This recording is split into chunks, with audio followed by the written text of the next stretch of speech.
விவிலியம் பாடலாக மத்தேயு அதிகாரம் 14. அக்காலத்தில் குறுநில மன்னன் ஏரோது இயேசுவைப் பற்றிய செய்தியை கேள்வியுற்றான். அவன் தன் ஊழியரிடம், இவர் திருமுழுக்கு யோவான்தான். இறந்த யோவானை கடவுள் உயிர் பெற்றெழச் செய்தார். இதனால்தான் இந்த வல்ல செயல்களை இவர் செய்கிறார் என்று கூறினார். ஏரோது தன் சகோதரனான பிலிப்பின் மனைவியாகிய ஏரோதியாவின் பொருட்டு யோவானை பிடித்து கட்டிச் சிறையில் அடைத்திருந்தான். ஏனெனில் யோவான் அவனிடம் நீர் அவளை வைத்திருப்பது முறையல்ல என்று சொல்லி வந்தார். ஏரோது அவரை கொலை செய்ய விரும்பினான். ஆயினும் மக்கள் கூட்டத்தினர் அவரை ஓர் இறைவாக்கினர் எனக் கருதியதால் அவர்களுக்கு அஞ்சினான். ஏரோதின் பிறந்த நாளில் ஏரோதியாளின் மகள் அவையினர் நடுவில் நடனம் ஆடி ஏரோதை அகமகிழச் செய்தாள். அதனால் அவள் எதை கேட்டாலும் அளிப்பதாக அவன் ஒரு வாக்குறுதியை ஆணையிட்டு அறிவித்தான். அவள் தன் தாய் சொல்லிக் கொடுத்தபடியே திருமுழுக்கு யோவானின் தலையை ஒரு தட்டில் வைத்து இங்கேயே எனக்கு கொடும் என்று கேட்டாள். இதை கேட்ட அரசன் வருந்தினான். ஆனாலும் தான் விருந்தினர் முன்னானையிட்டதால் அதை அவளுக்கு கொடுக்க கட்டளையிட்டார். ஆள் அனுப்பிச் சிறையில் இருந்த யோவானின் தலையை வெட்டச் செய்தான். அவருடைய தலையை ஒரு தட்டில் வைத்து கொண்டு வர செய்து அதை சிறுமியிடம் கொடுத்தான்.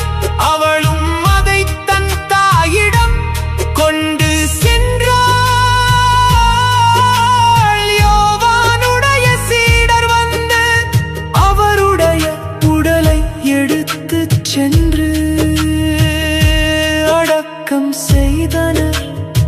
பின்னர் இந்நிகழ்ச்சியினை இயேசுவிடம் போய் அறிவித்தனர். இதை கேள்வியுற்ற இயேசு அங்கிருந்து புறப்பட்டு படகிலேறி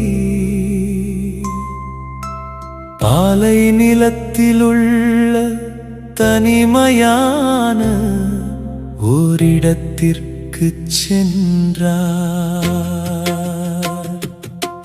இதை கேள்விப்பட்ட திரளான மக்கள் ஊர்களில் இருந்து கால்நடையாக அவரை பின்தொடர்ந்தனர். இயேசு அங்கு சென்ற போது பெருந்திரளான மக்களை கண்டு அவர்கள் மீது பரிவு கொண்டார். அவர்களிடையே உடல் நலமற்று இருந்தோரை குணமாக்கினார். மாலையான போது சீடர் அவரிடம் வந்து, இவ்விடம் பாலை நிலமாயிற்றே, நேரமுமாகிவிட்டது, ஊர்களுக்கு சென்று தங்களுக்கு தேவையான உணவு வாங்கிக் கொள்ள மக்கள் கூட்டத்தை அனுப்பிவிடும் என்றனர். இயேசு அவர்களிடம், அவர்கள் செல்ல வேண்டியதில்லை, நீங்களே அவர்களுக்கு உணவு கொடுங்கள் என்றார். ஆனால் அவர்கள் அவரை பார்த்து, எங்களிடம் இங்கே 5 அப்பங்களும் 2 மீன்களும் தவிர வேறு எதுவும் இல்லை என்றார்கள். அவர், அவற்றை என்னிடம் இங்கே கொண்டு வாருங்கள் என்றார்.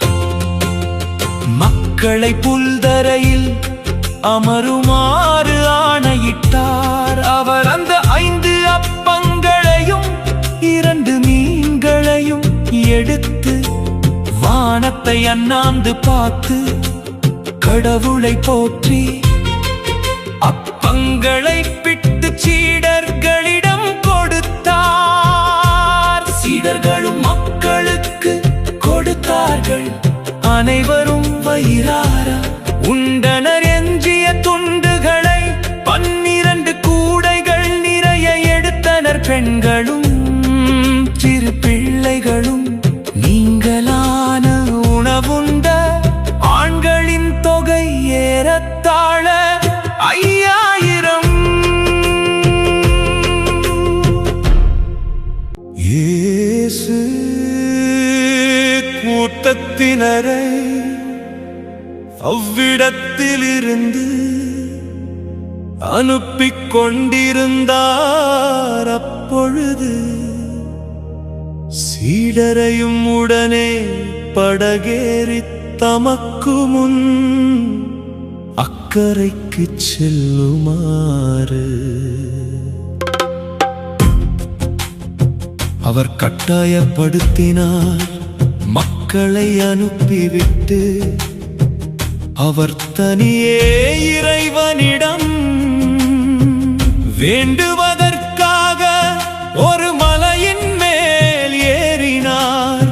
பொழுது சாய்ந்த பிறகும் அங்கே அவர் தனியே இருந்தார். அதற்குள் படகு கரையில் இருந்து நெடுந்தொலை சென்று விட்டது.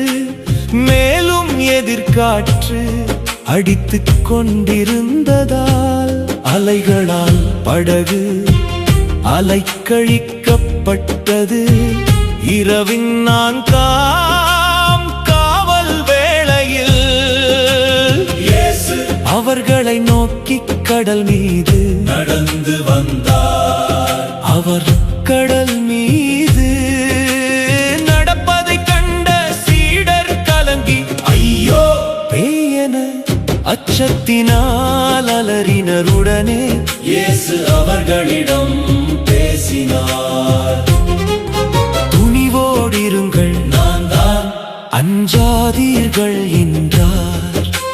பேதுரு அவருக்கு மறுமொழியாக, ஆண்டவரே நீர்தாம் என்றார். நானும் கடல் மீது நடந்து உம்மிடம் வர ஆணையிடும் என்றார். அவர் வா என்றார். பேதுருவும் படகிலிருந்து இறங்கி இயேசுவை நோக்கி கடல் மீது நடந்து சென்றார். அப்பொழுது பெருங்காற்று வீசியதைக் கண்டு அஞ்சி அவர் மூழ்கும் போது, ஆண்டவரே என்னை காப்பாற்றும் என்று கத்தினார். இயேசு உடனே தம் கையை நீட்டி அவரை பிடித்து, நம்பிக்கை குன்றியவனே ஏன் ஐயம் கொண்டாய் என்றார். அவர்கள் படகில் ஏறியதும் காற்று அடங்கியது. படகில் இருந்தோர் இயேசுவை பணிந்து, உண்மையாகவே நீர் இறைமகன் மகன் என்றனர் அவர்கள் மறுகரைக்கு சென்று கெனசரேத்து பகுதியை அடைந்தார்கள். இயேசுவை யார் என்று அறிந்துணர்ந்த அவ்விடத்து மக்கள் சுற்றுப்புறமெங்கும் அனுப்பி எல்லா நோயாளர்களையும் அவரிடம் கொண்டு வந்தனர். அவரது மேலுடையின் ஓரத்தையாவது அவர்கள் தொட அனுமதிக்குமாறு அவரை வேண்டினர். தொட்டவர் யாவரும் நலமடைந்தனர்.